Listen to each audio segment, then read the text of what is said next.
উদ্বেগজনক হারে বাড়ছে প্রভিশন ঘাটতি। 16 ব্যাংকে ছাড়ালো 2 লাখ কোটি টাকা। আর্থিক খাতের স্থিতিশীলতা নষ্টের শঙ্কা। মন্দ ঋণকে অপরাধ হিসেবে তালিকাভুক্তির পরামর্শ। ভারী বর্ষণে কন্টেইনার বোঝাই আমদানি পণ্যের ব্যাপক ক্ষতি। অ্যাক্ট অফ গড বলে ক্ষতিপূরণ দিতে নারাজ চট্টগ্রাম বন্দর কর্তৃপক্ষ। সহায়তা চেয়ে সরকারকে চিঠি ব্যবসায়ীদের। দারিদ্র্যের দুষ্ট চক্রে বন্দী গাইবান্ধার 26 লাখ মানুষ। ভাগ্য পরিবর্তনে এই পিজনের প্রতীক্ষায় স্থানীয়রা। দুর্যোগে বিপর্যস্ত অর্থনীতি বদলাতে দ্রুত পদক্ষেপ দাবি। রংপুরে জিও ব্যাগ দিয়ে তিস্তার ভাঙন ঠেকাতে 210 কোটি টাকা ব্যয়। অন্তর্বর্তী সরকারের প্রকল্প নিয়ে প্রশ্ন। তিস্তা মহাপরিকল্পনা ছাড়া মিলবে না সুফল। এবং হরমুজকে পাশ কাটিয়ে নতুন জ্বালানি করিডোর গড়ে তোলার পরিকল্পনা। চালু হচ্ছে বন্ধ থাকা কিরকুক বানিয়াস তেল পাইপলাইন। আগামী সপ্তাহে আসতে পারে ঘোষণা।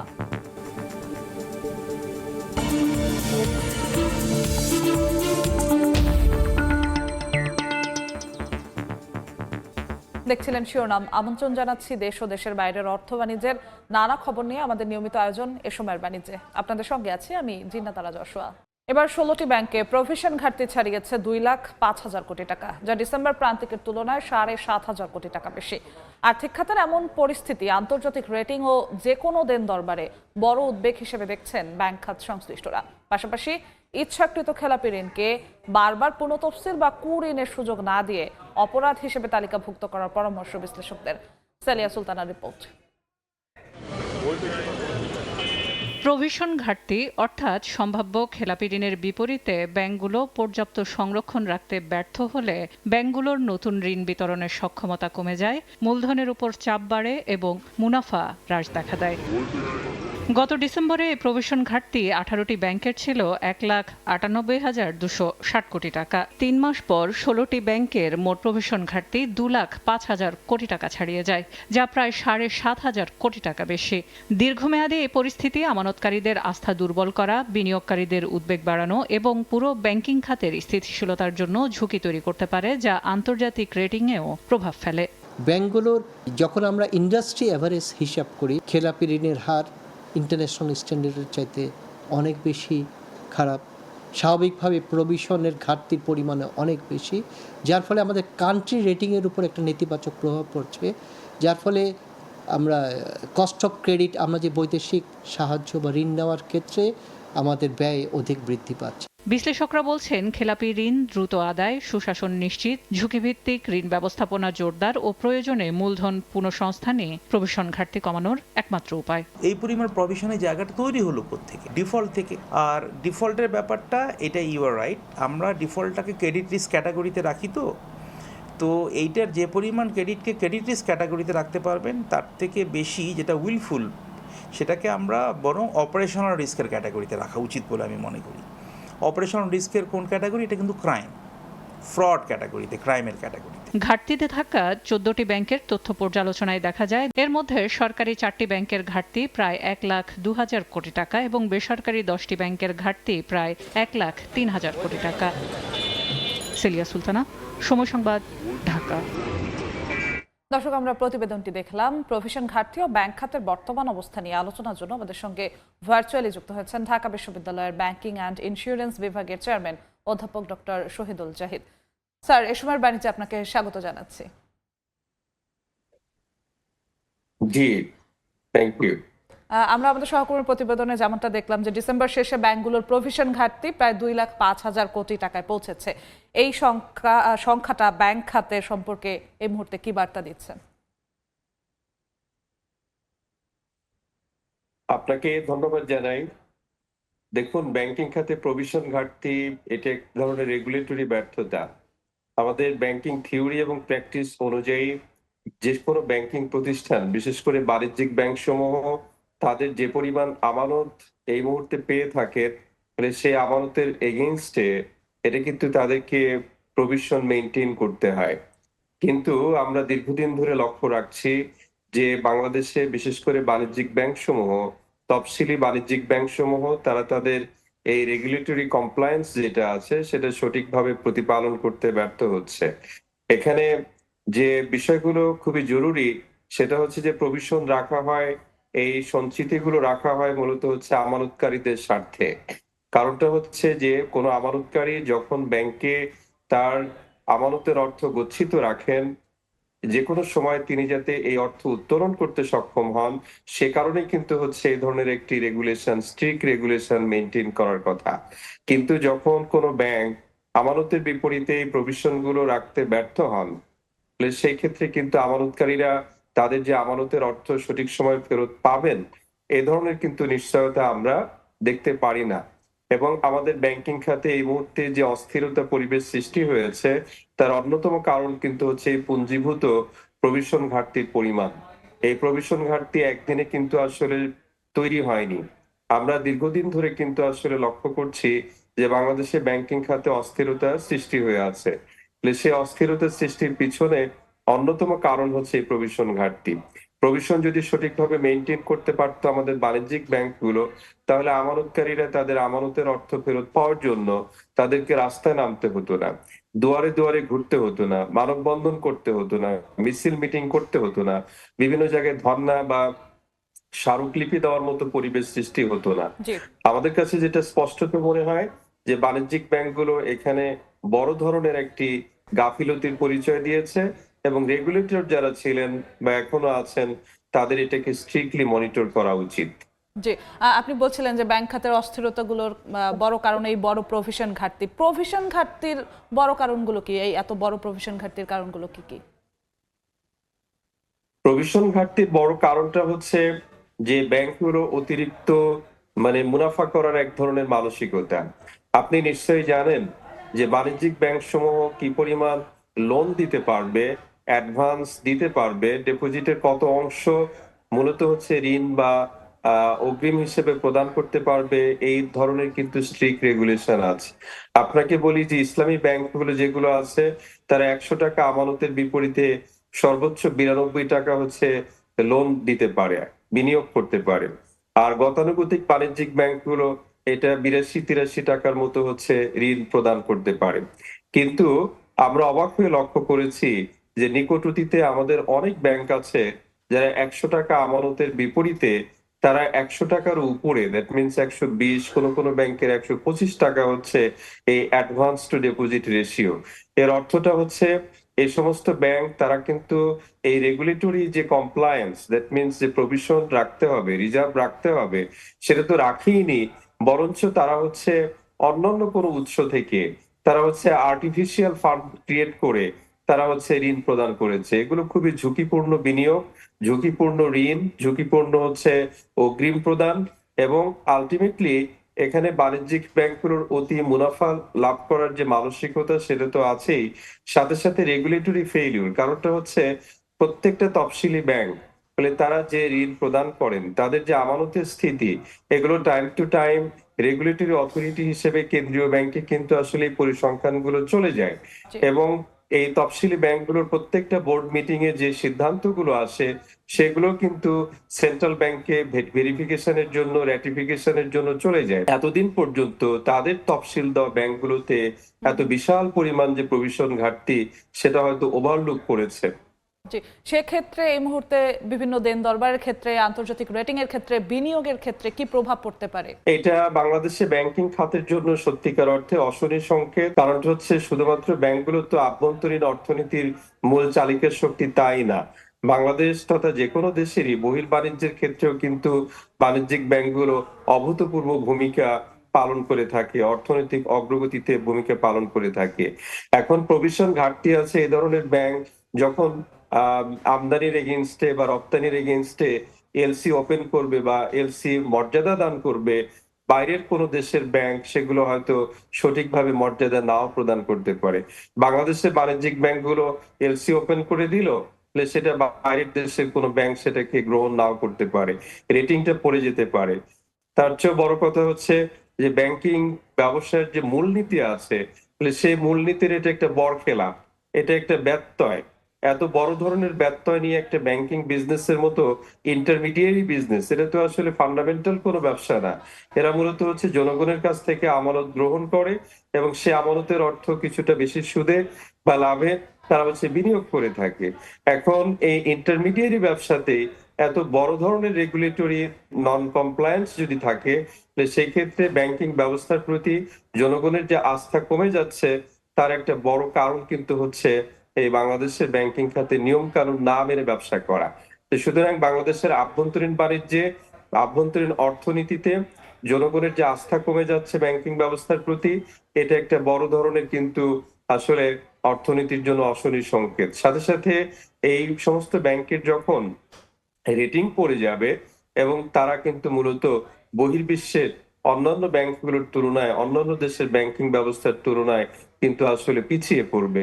আমরা যেহেতু মুক্তবাজার অর্থনীতিতে বিলং করি, তো সুতরাং এখানে কোন একটা বিচ্ছিন্ন দ্বীপে কিন্তু আমরা বাস করতে পারি না।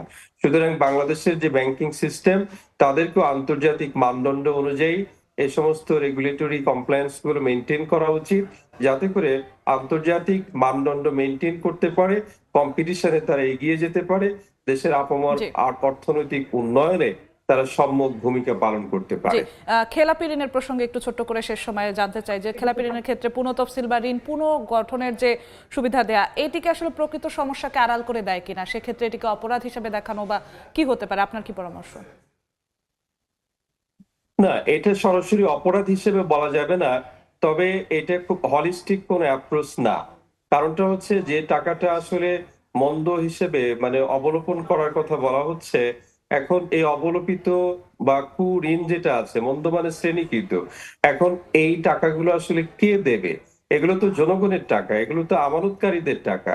এখন আমানতকারীদের টাকা ব্যাংকের ব্যবস্থাপনা কর্তৃপক্ষ, পরিচালনা পর্ষদ এবং সকলে মিলেমিশে এমন এমন ব্যক্তি বা ব্যক্তিবর্গকে লোন হিসেবে দেওয়া হয়েছে, যেগুলো আর উদ্ধার করতে পারছে না। অনেককেই এমন ব্যক্তি বা ব্যবসা প্রতিষ্ঠানকে ঋণ দিয়েছে যারা হচ্ছে হ্যাবিচুয়াল ডিফল্টার, ইচ্ছাকৃতভাবে খেলাপি। এই ধরনের খেলাপি ঋণের পরিমাণটা হচ্ছে এই মুহূর্তে প্রায় 6,00,000 কোটি টাকার মতো, যার মধ্যে প্রায় 5,50,000 কোটি টাকা এটা একেবারে আদায়যোগ্য নয়। এই ধরনের বিশাল পরিমাণ যে অনাদায়ী ঋণের পরিমাণ বাংলাদেশের অর্থনীতিতে এই মুহূর্তে বিরাজ করছে, এই বাংলাদেশের অর্থনীতি এই দরিদ্র দেশের আমানতকারীদের টাকা এটা গচ্ছা দেওয়ার মতো অবস্থা কিন্তু বাংলাদেশের অর্থনীতির সক্ষমতা নেই। তো সুতরাং এত বিশাল পরিমাণ মন্দ ঋণ সৃষ্টির পিছনে যে বা যারা দায়ী, তাদেরকে সঠিকভাবে ট্রেস আউট করা উচিত এবং তাদেরকে দৃষ্টান্তমূলক প্রচলিত আইনের আওতায় নিয়ে আসা জি উচিত। আমরাও সেই প্রত্যাশা করব ব্যাংক খাতে স্থিতিশীলতা ফিরুক, সেই প্রত্যাশা আমাদের সবার। আপনাকে অসংখ্য ধন্যবাদ আমাদের সঙ্গে যুক্ত হওয়ার জন্য। আপনাকেও ধন্যবাদ। দর্শক, আমরা আলোচনা করছিলাম প্রভিশন খাতে ও ব্যাংক খাতের নানা বিষয় নিয়ে। আমাদের সঙ্গে আলোচনার জন্য ভার্চুয়ালি যুক্ত হয়েছিলেন ঢাকা বিশ্ববিদ্যালয়ের ব্যাংকিং অ্যান্ড ইন্স্যুরেন্স বিভাগের চেয়ারম্যান অধ্যাপক ডক্টর মোহাম্মদ শহীদুল ইসলাম জাহিদ। এবার অন্য প্রসঙ্গ, স্বল্পোন্নত দেশগুলোর উন্নয়নশীল দেশে মসৃণ উত্তরণ নিশ্চিত করতে আন্তর্জাতিক সহায়তা বাড়ানোর আহ্বান জানিয়েছে এলডিসি গ্রুপ। সোমবার জাতিসংঘ সদর দফতরে অর্থনৈতিক ও সামাজিক পরিষদের উচ্চ পর্যায়ের অধিবেশনের সাধারণ বিতর্কে এলডিসি গ্রুপের পক্ষে দেয়া বক্তব্যে এই আহ্বান জানান প্রধানমন্ত্রীর অর্থ ও পরিকল্পনা বিষয়ক উপদেষ্টা ডক্টর রাশেদ আল মাহমুদ তিতুমির। স্বল্প সুদে পর্যাপ্ত অর্থায়ন, আন্তর্জাতিক আর্থিক কাঠামোর সংস্কার, সহজপ্রাপ্য জলবায়ু অর্থায়ন, বাজার প্রবেশাধিকার সম্প্রসারণ এবং ডিজিটাল বৈষম্য দূর করতে বৈশ্বিক সহযোগিতা বাড়ানোর উপর গুরুত্ব আরোপ করেছে এলডিসি গ্রুপ। এলডিসি গ্রুপের মতে এসব পদক্ষেপ ছাড়া 2030 সালের টেকসই উন্নয়ন লক্ষ্যমাত্রা এসডিজি ও দোহা কর্মসূচির লক্ষ্য অর্জন কঠিন হয়ে পড়বে। প্রবল বর্ষণে নষ্ট হয়ে যাওয়া কন্টেইনার বোঝাই আমদানি পণ্যের ক্ষতিপূরণ নিয়ে মুখোমুখি অবস্থানে ব্যবসায়ী ও বন্দর কর্তৃপক্ষ। চট্টগ্রাম বন্দরের পাশাপাশি বেসরকারি অফডকে বৃষ্টির পানি ঢুকে বেশ কিছু কন্টেইনার বোঝাই পণ্য নষ্ট হয়ে গেছে বলে ব্যবসায়ীরা অভিযোগ করলেও অ্যাক্ট অফ গড অজুহাতে এড়িয়ে যাওয়ার চেষ্টা করছে বন্দর কর্তৃপক্ষ। এই অবস্থায় নীতিগত সহায়তা চেয়ে সরকারের শীর্ষ পর্যায়ে যৌথ চিঠিও দিয়েছে 4টি ব্যবসায়ী সংগঠন। বিস্তারিত জানাচ্ছেন কমল দে। 5 দিনের টানা প্রবল বর্ষণে পুরো নগরীর মতো বন্দরের ইয়ার্ডও ছিল জলবদ্ধতা। জলমগ্ন ইয়ার্ডে কন্টেনার অংশবিশেষ ডুবে থাকার ভিডিও ছড়িয়ে পড়ে সামাজিক যোগাযোগ মাধ্যমে। বন্দরের মতো একই পরিস্থিতি ছিল কয়েকটি বেসরকারি অফডকেও। বৃষ্টির পানিতে কন্টেনার ডুবে থাকায় আমদানিকৃত পণ্য নষ্ট হয়ে গেছে বলে দাবি ব্যবসায়ীদের। আমাদের আমদানিকৃত মাল, সেন্সিটিভ কিছু মাল থাকে, সেখানে পেপার মেটেরিয়ালস থাকে, সেখানে আমাদের আপনার লবণ থাকে, কেমিক্যালস থাকে, এই সবগুলো মিলে বিশাল একটা, আমরা যারা রপ্তানিকারক আমাদের জন্য ক্ষতির সম্ভাবনা দেখা দিয়েছে। তবে এখন পর্যন্ত বন্দর কিংবা অফডক কর্তৃপক্ষ বৃষ্টির পানিতে কন্টেনার বোঝাই পণ্য নষ্ট হওয়ার সত্যতা স্বীকার করতে নারাজ। এমনকি টানা বৃষ্টি এবং জলাবদ্ধতার কারণে বন্দরে রাখা পণ্য, কার্গো ও কন্টেনারের কোনো ক্ষতি হলে অ্যাক্ট অফ কট অনুযায়ী বন্দর কর্তৃপক্ষ দায়ী থাকবে না বলে উল্লেখ করে ব্যবহারকারীদের প্রতি নোটিশও দিয়েছে। চট্টগ্রাম বন্দরের বিভিন্ন ইয়ার্ডে যেখানে আমাদের কন্টেনার এবং মালামাল সংরক্ষিত থাকে অথবা শেডে কোনো মালামাল ক্ষয়ক্ষতির রিপোর্ট এখন পর্যন্ত আমাদের কাছে আসেনি। যদি ক্ষতিগ্রস্ত হয়ে থাকে কোনো আমদানি বা রপ্তানিকারকের পণ্য, তাহলে ক্ষতিপূরণের বিষয়টা আসবে। এই ড্রেনেজ সিস্টেমটা আপনাকে উন্নত করতে হবে, এই সমস্ত ব্যবস্থাগুলি বন্দরকে গ্রহণ করতে হবে। গ্রহণ না করে যদি আমি অ্যাক্ট অফ গড বলে এটাকে দায় এড়িয়ে যাই, তাহলে ভবিষ্যতে এগুলো হতে থাকবে, ক্ষতিগ্রস্ত হতে থাকবে। আমার অ্যাক্ট অফ গডের মতো কোনো ন্যাচারাল ডিজাস্টার তো কিছু হয়নি। যেটা হয়েছে এখন সেটা হলো যে অতিবৃষ্টি অ্যাক্ট অফ গডের কোড অফ কন্ডাক্টে পড়ে বলে আমরা মনে করি না। বাংলাদেশের আমদানি রপ্তানি বাণিজ্যের 93% সম্পন্ন হয় চট্টগ্রাম বন্দর দিয়ে, আর সেই আমদানি রপ্তানি কাজে সহায়তা করে আসছে বন্দর কেন্দ্রিক 21টি বেসরকারি অফডক। চট্টগ্রাম বন্দরের পাশাপাশি 21টি বেসরকারি অফডক দেশের অর্থনীতি যেমন গুরুত্বপূর্ণ ভূমিকা রাখছে, ঠিক তেমনি আমদানি রপ্তানি বাণিজ্যের সুনাম অক্ষুণ্ণ রাখতে পণ্যের নিরাপত্তা চান ব্যবসায়ীরা। কমল দে, সময় সংবাদ, চট্টগ্রাম। একটি ইপিজেডের জন্য তীর্থের কাকের মতো প্রতীক্ষায় গাইবান্ধার 26 লাখ মানুষ। কেননা এই একটি ইপিজেডই পারে বন্যা, খরা, নদী ভাঙনে বিপর্যস্ত মানুষের ভাগ্য বদলাতে। প্রধানমন্ত্রীর 1 কোটি মানুষের কর্মসংস্থানের প্রতিশ্রুতি অনুযায়ী এই ইপিজেড হলে কাজ পাবে 5 লাখ মানুষ, বলছেন সরকার দলীয় এমপি হেদায়েতুল ইসলাম বাবুর রিপোর্ট। বন্যা, খরা, নদী ভাঙনের মতো প্রাকৃতিক দুর্যোগে অর্থনৈতিকভাবে পিছিয়ে পড়া এক জনপদ গাইবান্ধা। ভারী শিল্প বলতে কেবল রংপুর চিনিকল, সেটিও বন্ধ দীর্ঘদিন। প্রায় 26 লাখ মানুষের এ জেলায় শতকরা 56.74% মানুষ কৃষি, 34.04% মানুষ সেবা খাত ও 9.22% মানুষ শিল্প খাতে নিয়োজিত। কৃষি ছাড়া কাজের বিকল্প পথ না থাকায় দারিদ্র্যের দুষ্ট চক্রে ঘুরপাক খায় এ জনপদের মানুষ। এখানে কোনো ভারী কোনো শিল্পকলা অতীতে নাই, এখনো বর্তমান নাই।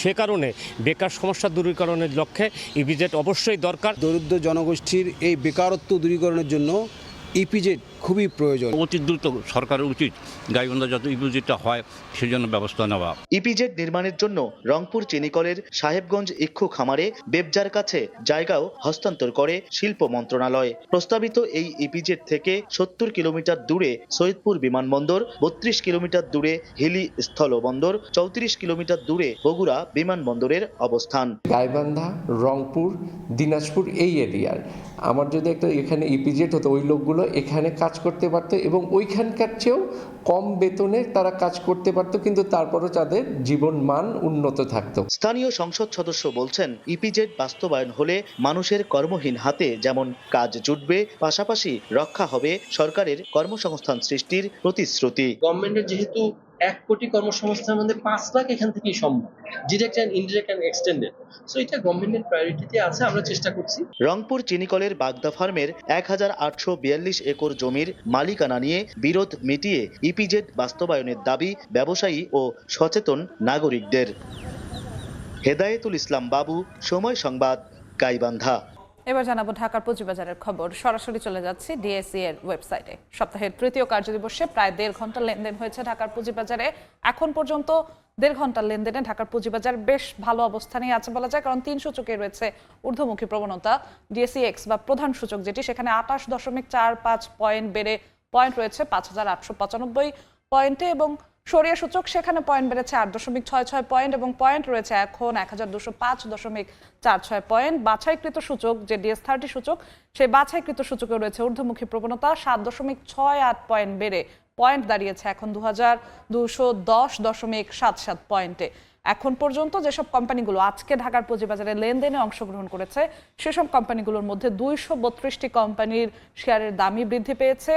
দাম কমেছে 96টি কোম্পানির এবং অপরিবর্তিত রয়েছে 59টি কোম্পানির শেয়ারের দাম। অর্থাৎ এই শেয়ারের দাম বাড়া কমার জায়গাতেও আজ এখন পর্যন্ত 1.5 ঘন্টার লেনদেনে বেশ ভালো অবস্থানেই আছে, এবং 1.5 ঘন্টা এখনো পুরোপুরি হয়নি। প্রায় 1.5 ঘন্টায় 568 কোটি 78 লাখ টাকা এরই মধ্যে লেনদেন হয়ে গেছে। ঢাকার পুঁজিবাজারে কোন কোম্পানিগুলো কত টাকা লেনদেন করেছে, কারা আছে শীর্ষ 20-এ, সেই চিত্রটি একটু দেখানোর চেষ্টা করব। আমরা দেখতে পাচ্ছি 1 নম্বরে রয়েছে লাভেলো। লাভেলো এখন পর্যন্ত ঢাকার পুঁজিবাজারে আজকে 1.5 ঘন্টা লেনদেন করেছে 32 কোটি টাকার বেশি, এবং এই কোম্পানিটির একটি শেয়ার এই মুহূর্তে বিক্রি হচ্ছে ঢাকার পুঁজিবাজারে 77 টাকা 70 পয়সা, এবং সর্বোচ্চ উঠেছিল আজকে 78 টাকা 60 পয়সা। 2 নম্বরে আছে মালিক স্পিন। এই কোম্পানিটির একটি শেয়ার এই মুহূর্তে বিক্রি হচ্ছে 46 টাকা 50 পয়সায়। বাংলাদেশ শিপিং কর্পোরেশন 3 নম্বরে আছে। এই কোম্পানিটির একটি শেয়ার এই মুহূর্তে বিক্রি হচ্ছে 125 টাকা 90 পয়সায়। 4 নম্বরে আমান ফিড। এই কোম্পানিটির একটি শেয়ারের দাম এখন রয়েছে 37 টাকা 50 পয়সা। Far East knitting dyeing and industries limited. এই কোম্পানিটির একটি শেয়ার এই মুহূর্তে বিক্রি হচ্ছে 24 টাকা 90 পয়সায়। অর্থাৎ এখন পর্যন্ত আজ সপ্তাহের তৃতীয় কার্যদিবস, প্রায় 1.5 ঘন্টা লেনদেনে ঢাকার পুঁজিবাজার বেশ ভালো অবস্থানে আছে। ঢাকা বিশ্ববিদ্যালয়ের নবাব আলী চৌধুরী সিনেট ভবনে তারুণ্য, স্টার্টআপ ও সম্ভাবনার বাংলাদেশ শীর্ষক অনুষ্ঠানে প্রশ্নোত্তরে বক্তব্য রাখছেন প্রধানমন্ত্রী তারেক রহমান। সরাসরি যাচ্ছি তার বক্তব্যে। আমি করতে চাই হয় ঢাকা ইউনিভার্সিটিতে অথবা প্রাইভেট ইউনিভার্সিটি কোনো একটাতে, অর্থাৎ ইনস্টিটিউশন যেখানে স্টুডেন্টরা, ইয়াংরা যেখানে আছে, ইয়াং এন্টারপ্রেনার যেখানে গ্যাদার করে, আমি এরকম জায়গায় করতে চাই। আমি আসার পরে ওনাকে জিজ্ঞেস করলাম, আচ্ছা এটা এই রুমের মধ্যে করলেন কেন? আমি চাচ্ছিলাম ওপেন স্পেসে করার জন্য। এই যে এখানে রেজিস্ট্রি বিল্ডিং এর এখানে যে বড় জায়গাটা আছে, ওয়েল ফর টেকনিক্যাল রিজন সেটা হয়তো সম্ভব হয়নি, বাট আমি চাচ্ছিলাম মাত্র কয়েকজন না, রাদার হাজার হাজার ছেলে মেয়ে যাতে জয়েন করতে হবে, ইয়াং ছেলে মেয়ে যাতে আপনাদেরকে দেখে ওইখানে যারা এন্টারপ্রেনার আছে ওনাদেরকে থেকে যাতে আরো নতুন ছেলে মেয়েরা উৎসাহিত হতে পারে, সেই জন্য আমি ওপেন স্পেসে করতে যাচ্ছিলাম। আনফর্চুনেটলি হয়নি, বাট ইনশাল্লাহ ভবিষ্যতে আমরা করব। আপনি যেটা বলছেন ওই ইচ্ছাটা আমারও আছে। Thank you. ধন্যবাদ মাননীয় প্রধানমন্ত্রী। এবারে আমি military institute of science and টেকনোলজির নাফিসা তাসনিম আর্কিটেকচার বিভাগের শিক্ষার্থী, অনুরোধ জানাবো প্রশ্ন করার জন্য। আসসালামু আলাইকুম মাননীয় শিক্ষামন্ত্রী, আমি নাজিফা তাসনিম জাহরা। মাননীয় প্রধানমন্ত্রী হবে, অসুবিধা নেই। প্রশ্ন বলুন, কোনো অসুবিধা নেই। Extremely sorry for the inconvenience. No problem. I'm Nazifa Tasnim Zahra, currently Military Institute of Science and Technology Architecture Department 4th year অধ্যয়নরত রয়েছি। আমরা জানি যে বাংলাদেশ এখন অবকাঠামো উন্নয়নে অনেকটাই এগিয়ে আছে, তবে অন্যান্য দেশ যেমন ইউকে, সিঙ্গাপুর, সাউথ কোরিয়া এর মতো কোনো ন্যাশনাল ডিজাইন কমিশন এখনো বাংলাদেশে এক্সিস্ট করে না, যেখানে architect, urban designer, engineer, social scientist, ministries একই প্ল্যাটফর্মে একত্রে ন্যাশনাল চ্যালেঞ্জেস ডিজাইনের থ্রুতে সলভ করার চেষ্টা করে থাকে। In respect to that sir, আমার প্রশ্ন হচ্ছে, সরকার কি একটি জাতীয় ডিজাইন ইনোভেশন কমিশন গঠনের কথা বিবেচনা করতে পারে? শেষ আপনার প্রশ্ন? থ্যাংক ইউ, প্লিজ বসেন। আপনি কমপ্লিট করেছেন প্রশ্ন? জি স্যার। জি, থ্যাংক ইউ। আপনি কি সাবজেক্টটা বলেন? National architecture. হ্যাঁ, আপনি যেটা বললেন যে মানে একটা ন্যাশনাল ইনস্টিটিউশন থাকবে যারা মোটামুটি ভাবে ডিসাইড করবে যে কিভাবে রাস্তাঘাটগুলো হবে বা কিভাবে হবে। বেসিক্যালি এখানে বিভিন্ন ইউনিভার্সিটি ও স্টার্টআপ ইকোসিস্টেম একত্রে তরুণদের ক্রিয়েটিভ ধারণাকে সরাসরি জাতীয় উন্নয়নের কাজে যুক্ত করবে এবং সেগুলোকে সাকসেসফুল স্টার্টআপে পরিণত করার মানে এরকম কোনো সুযোগ থাকে? এরকম সুযোগ টু বি অনেস্ট এভাবে এখনো আমরা চিন্তা করিনি মনে হয় বিষয়টাকে। তবে কয়েকদিন আগে একটি গভর্নমেন্টের একটি মিটিংয়ে আমরা আলোচনা করছিলাম এভাবে যে আমরা দেখছিলাম যে যেমন আপনার কোন একটা গভর্নমেন্ট একটা প্রজেক্ট নিতে যাচ্ছে, তো আমরা দেখলাম যে সেই প্রজেক্টে এলজিআরডি মিনিস্ট্রির কস্টিংটা একরকম, আবার ওয়ার্কস মিনিস্ট্রির কস্টিংটা একরকম, দুটোর মধ্যে সামঞ্জস্য নেই, অথচ দুটোই সরকারি প্রতিষ্ঠান, তাহলে আলাদা হবে কেন? হয়তো সামান্য একটু এদিক ওদিক হতে পারে, কিন্তু the difference was quite big. তো সেই জন্য তখন আমরা চিন্তা করলাম যে এটা এক জায়গায় আনতে হবে, কস্টিং তো নিশ্চয়ই একরকমই হবে, এত ডিফারেন্স থাকবে কেন? আপনি যেটা বলেছেন ডিজাইনের ক্ষেত্রে, এই জিনিসটাকেও বোধহয় একটা জায়গায় আমাদের আনা প্রয়োজন। এবং একই সাথে আমরা যেটা চিন্তা করছি যে হয়তো ভবিষ্যতে এরকম আমাদেরকে করতে হতে পারে যে যেমন ধরেন এখানে যদি এই বিল্ডিংটা নেই, আমরা যদি চিন্তা করি না এই বিল্ডিংটা আমরা করব, সেক্ষেত্রে ঠিক আছে গভর্নমেন্টের বিভিন্ন আর্কিটেক্ট বা ইঞ্জিনিয়ার আছেন, ওনারা তো একটা তৈরি করবেন ডিজাইন, কিন্তু এর বাইরেও আমরা আপনাদের মতন ইয়াং আর্কিটেক্ট যারা আছে তাদেরকে সুযোগ করে দেওয়ার জন্য একটা ওপেন ইনভিটেশন থাকতে পারে, এরকম একটা চিন্তা ভাবনা আমরা করছি। এখনো এটা চিন্তার পর্যায়ে আছে, এখনো এগোনি, তবে যেহেতু চিন্তাটা শুরু হয়েছে নিশ্চয়ই আমি আশা করি যে এটা নিশ্চয়ই একটা শেপ আপ করবে। ঢাকা বিশ্ববিদ্যালয়ে এক অনুষ্ঠানে বক্তব্য রাখছেন প্রধানমন্ত্রী তারেক রহমান। আমরা সরাসরি যুক্ত ছিলাম সেখানে। দিনাজপুরের সুগন্ধি চিনিগুড়া কালোজিরা চালের দাম আকাশচুম্বী, কেজিতে বেড়েছে 35 থেকে 40 টাকা। বিস্তারিত জানাতে জেলার বাহাদুর বাজার চালের পাইকারি মার্কেটে আছেন সহকর্মী গোলাম নবী দুলাল, চলে যাচ্ছি তার কাছে। দেশের খাদ্য ভাণ্ডার হিসাবে পরিচিত দিনাজপুর জেলায় চিনিগুঁড়ো বা কালোজিরা চালটি আপনার রেকর্ড পরিমাণ আপনার বৃদ্ধি পেয়েছে। প্রতি কেজিতে আপনার 35 থেকে 40 টাকা পর্যন্ত এটা বেড়েছে, যেটি হচ্ছে এটা অনেকে বলছেন যে এর আগে এত দাম বৃদ্ধি পায়নি, এবং এই 200 টাকা 195 থেকে 200 টাকা কেজি দরে বিক্রি হচ্ছে। আর অন্যান্য যে চালগুলো রয়েছে মিনিকেট 28, 29 এবং আপনার গুটি স্বর্ণা, সেগুলো কিন্তু আগের দামেই আপনার বিক্রি হচ্ছে। আমরা যেটা এখানে যারা আড়তদার বা পাইকার রয়েছে তাদের সাথে কথা বলেছিলাম, তারা বলছেন যে অস্বাভাবিক বৃদ্ধির কারণে আপনার যারা সাধারণ ক্রেতা তাদের কিন্তু ক্রয় ক্ষমতার বা নাগালের বাইরে, তারা কিন্তু এত দাম দিয়ে এই চালটি তারা কিনতে পারছেন না।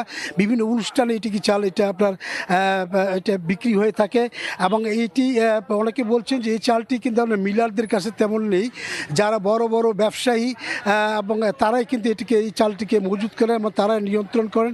আরেকটা যেটা অভিযোগ এসেছে, যেটা মজুদদার আপনার আড়তদার এবং আপনার পাইকার যেটা বলছেন যে বিশেষ করে আপনার এই চালটি আপনার কর্পোরেট যারা হাউস, সেই চালগুলো আপনার তারা ক্রয় করে আপনার প্যাকেটজাত করছেন, এবং তারা এই প্যাকেটগুলো 190 টাকা থেকে 200 টাকা পর্যন্ত তারা এই চালটি তারা বিক্রি করছেন ভোক্তাদের কাছে। এবং এই যে এবং আরেকটি বিষয় যারা বলেছেন, বিশেষ করে মিলারদের কাছে আমরা জেনেছি যে এই চিনিগুঁড়া এবং কালোজিরা চালটি আপনার বিদেশে রফতানি হওয়ার কারণে আপনার কিছুটা হলো আপনার এটা কম পড়েছে, এবং বাজারে কিন্তু এই চালটির দাম অত্যন্ত বেশি। বিশেষ করে এই যে চিনিগুঁড়া বা কালোজিরা চালটির যে দাম, সেটা কিন্তু অনেক দোকানে কিন্তু এটা পাওয়া যাচ্ছে না। সরাসরি যুক্ত ছিলাম দিনাজপুরে। সরকারের বিভিন্ন কার্যক্রমের অগ্রগতি নিয়ে সচিবালয়ে ব্রিফ করছেন প্রধানমন্ত্রীর তথ্য ও সম্প্রচার উপদেষ্টা ডক্টর জাহিদুর রহমান। সরাসরি যুক্ত হচ্ছি সেখানে। উন্নয়ন ও সমবায় মন্ত্রণালয়, প্রধানমন্ত্রী তারেক রহমান ঢাকা উত্তর সিটি কর্পোরেশনের আমিনবাজার ও দক্ষিণ সিটির মাতুয়াইলে বর্জ্য থেকে বিদ্যুৎ উৎপাদনের 2টি প্রকল্প নিয়ে বৈঠক করেছেন। সচিবালয়ের বৈঠকটায় চীনের একটা গ্রুপের সাথে আমিনবাজারে একটি বর্জ্য বিদ্যুৎ উৎপাদন কেন্দ্র বিনিয়োগ করবে। প্রতিদিন ঢাকা শহরের প্রায় 3000 টন বর্জ্য ব্যবহার করে 42.5 মেগাওয়াট বিদ্যুৎ উৎপাদন করবে। 2028 সালের আগস্টের মধ্যে জাতীয় গ্রিডে সরবরাহ করা যাবে, এবং এটা 25 বছর সরবরাহ করবে এটা এক্সপেক্ট করা যায়।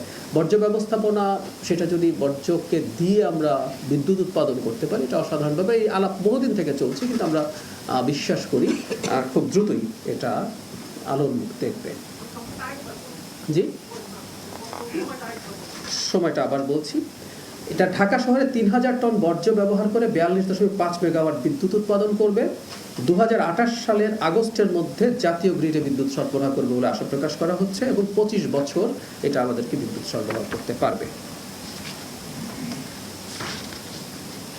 মৎস্য প্রাণী সম্পদ মন্ত্রণালয় বিভিন্ন উন্মুক্ত জলাশয়ে প্রচুর রেণুপোনা ছাড়া হচ্ছে। 19.931 মেট্রিক টন অবমুক্ত করা হয়েছে। এর বাইরে যেখানে মৎস্য আহরণ নিষিদ্ধ, সেখানে তাদের অভিযান চলছে।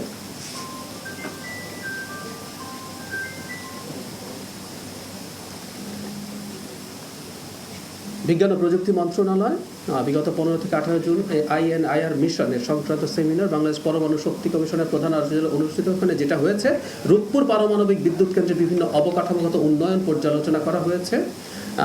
IAEA এর 3 জন বিশেষজ্ঞ ওখানে উপস্থিত ছিলেন। আপনারা জানেন রূপপুর পারমাণবিক বিদ্যুৎ কেন্দ্র খুব দ্রুত আমাদের গ্রিডে বিদ্যুৎ সরবরাহ করতে যাচ্ছে। প্রথম ইউনিটটা সেটা একটু কাহিনী করবেন। জিও ব্যাগ দিয়ে তিস্তার ভাঙন ঠেকাতে 210 কোটি টাকা ব্যয় করছে পানি উন্নয়ন বোর্ড। তবে অন্তর্বর্তী সরকারের সময় নেওয়া এই প্রকল্পের কার্যকারিতা নিয়ে উঠেছে নানা প্রশ্ন। নদীপাড়ের মানুষের অভিযোগ, এতে অপচয় হচ্ছে সরকারের বিপুল অর্থ। অধিকার কর্মীদের মতে তিস্তা সুরক্ষায় মহাপরিকল্পনা ছাড়া কোনো জোড়াতালি প্রকল্প কাজে আসবে না। শাকিল মাহমুদের ছবিতে নাজমুল ইসলাম নিশাতের রিপোর্ট। কান্দতে হইলাম সারা, আর তো কান্দন বেড়ায় না। গেল 2 বছরে ইদ্রিস আলী বয়াতির বসতভিটা গিলে খেয়েছে তিস্তা। সব হারিয়ে এখন তার যাযাবর জীবন, আর পরিবারের বাকি 6 সদস্য জীবিকার তাগিদে পাড়ি জমিয়েছে রাজধানীতে। শুধু ইদ্রিস আলী নয়, তিস্তাপাড়ের লাখো মানুষের গল্পটা একই। প্রজন্মের পর প্রজন্ম তিস্তার সঙ্গে যুদ্ধ করেই টিকে আছে এই অঞ্চলের মানুষ। নদী খনন ছাড়া আমাদের এইবার কোনো লোকের কোনো কাজ হবে না, খনন হলে কাজ হবে। 3টে গ্রাম ভাগিয়েছে, আসিয়া কায় কোটে যে খুশাইছে, কুতি গেইছে নাই যায় কোনো নির্দর্শন নাই। বস্তা দিতেছে, ভাঙি যাচ্ছে, এটা আমাদের ক্ষতি। আবার এখান থেকে বালু উত্তোলন হচ্ছে, বস্তা করতেছে। এখন আপাতত এখন ফেলবার লাগছে, এখন এটা তো জ্বরের তাপে তাঁটিত ঘুরে এই সেরকম হয়েছে আর কি। 210 কোটি টাকা ব্যয়ে তিস্তার 44টি পয়েন্টে জিওব্যাগ দিয়ে ভাঙন রোধের কাজ করছে পানি উন্নয়ন বোর্ড। অন্তর্বর্তী সরকারের সময় ন্যায় প্রকল্প নিয়ে তৈরি হয় নানা প্রশ্ন, যদিও পানি উন্নয়ন বোর্ডের দাবি ভাঙন রক্ষায় ভূমিকা রাখবে এই প্রকল্প। আর কোনো বিচ্ছিন্নভাবে কোনো প্রকল্প গ্রহণ করা হবে না। একটি সমন্বিত প্রকল্পের মাধ্যমে তিস্তা শাসন, তিস্তা খনন, তিস্তা পাড়ের মানুষের যে দাবি সেটাই বাস্তবায়ন করা হবে। ভাঙনের যে তীব্রতা অনেকটাই প্রশমিত হয়েছে, হয়তো চরাঞ্চলগুলোতে এখনো কিছু ভাঙন রয়ে গেছে, সেগুলো পরবর্তীতে পরিকল্পনায় রয়েছে। অধিকার কর্মীদের মতে তিস্তা মহাপরিকল্পনা ছাড়া বিচ্ছিন্ন প্রকল্প দিয়ে তিস্তার আগ্রাসন থামানো সম্ভব নয়। তিস্তা মহাপরিকল্পনার বিকল্প অন্য কোনো প্রকল্প নিলে, জোড়াতালির কোনো প্রকল্প নিলে এই এলাকার উন্নয়ন তো হবে না, নদীর উন্নতি যেমন হবে না, নদীকেন্দ্রিক যে অর্থনৈতিক পুনরুদ্ধার সেটা কিন্তু সম্ভব হবে না। তিস্তা মহাপরিকল্পনা নিয়ে দীর্ঘদিনের আন্দোলন ও দাবির পর নতুন করে আশার কথা শুনছেন নদীপাড়ের মানুষ। তবে শুধু প্রতিশ্রুতি নয়, অপেক্ষায় বাস্তবায়নের। নাজমুল ইসলাম নিশাত, সময় সংবাদ, রংপুর।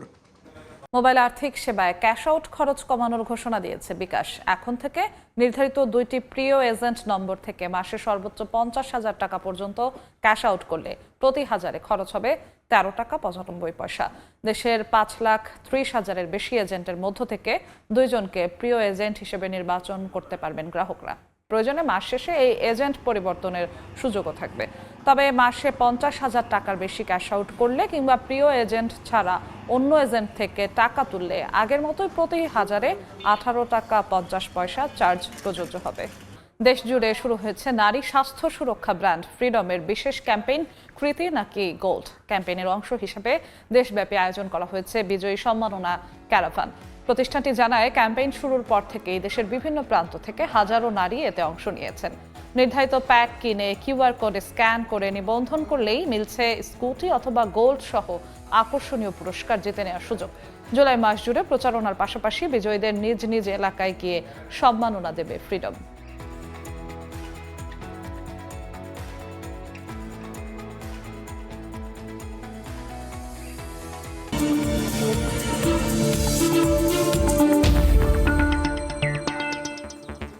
এই ছিল এই সময়ের বাণিজ্যে। দর্শক, বিশ্বকাপ ফুটবলের মহাযজ্ঞ সরাসরি সম্প্রচার করছে সময় টেলিভিশন। দেখতে চোখ রাখুন সময়ের পর্দায়।